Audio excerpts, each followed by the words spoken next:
সুপ্রিয় দর্শক মণ্ডলী, হে হোয়াটসঅ্যাপ গাইজ, ভাই ব্রাদার, সবাই কেমন আছেন? আশা করছি সকলেই ভালো আছেন এবং আমিও ভালো আছি। আমার নতুন ভিডিওতে আপনাদের সকলকে স্বাগতম। শুরুতেই আমার সালাম, আসসালামু আলাইকুম।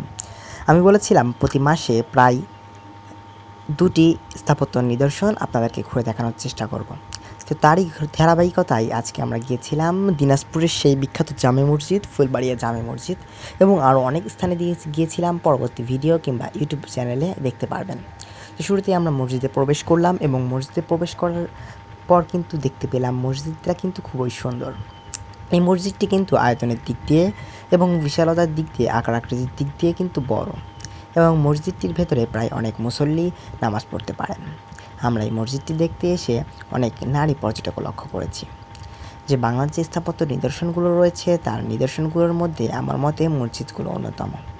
কেননা এই মসজিদটি পুরাতন আমলে তৈরি হলেও বর্তমানে কিছুদিন আগে এটি আবার পুনরায় নির্মাণ করা হয় এবং এটির যে সাজসজ্জা সব কিছু কিন্তু সুন্দর ছিল। আমরা যাওয়ার পর এখানে কারেন্ট ছিল এবং একটু পর দেখলাম সেটি অফ করে দিয়েছে এবং আমাদের আনাগোনা পেয়ে আবার দেখলাম লাইট দিয়েছে, এবং লাইট দেওয়ার পরে কিন্তু কিছুক্ষণের জন্য আবার দেখি সেটা লাইট দিতে গিয়ে বন্ধ হয়ে গিয়েছিল, হয়তো বা বন্ধ হয়ে গেল। তো আবার কিছুক্ষণ পরে লাইট দিয়ে দিল এবং সব কিছু কিন্তু আলোতে ভরে গিয়েছিল, যার ফলে কিন্তু আমরা চারপাশকার পরিবেশ কিন্তু দেখতে পেলাম। আমরা অনেক নারী পর্যটকও দেখছি যারা কিন্তু এখানে এসে ছবি তুলছেন।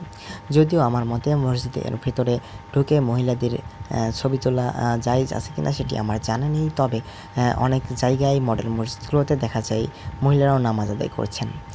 তো এটি ইসলামী আকিদা, ইসলামের জন্য খুবই একটি বড় জিনিস এবং আমাদের প্রত্যেকেরই উচিত এই মসজিদগুলো বা বাংলাদেশের যে স্থাপত্য নিদর্শনগুলো রয়েছে।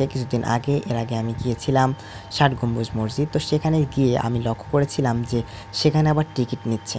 তো আমি খুব রাগ করেছিলাম, কেননা তখন আসরের নামাজ হচ্ছিল এবং নামাজের সময় যদি মসজিদে টিকিট দিয়ে ঢুকতে হয় তাহলে আবার কেমন ব্যাপার সেবার দেখায়। তো আমাদের সুশীল সমাজের উচিত এগুলো দেখা, এবং আবার নতুন কোনো ভিডিওতে দেখা হবে। তো ধন্যবাদ, সকলেই সুস্থ থাকবেন, ভালো থাকবেন। ধন্যবাদ, আসসালামু আলাইকুম।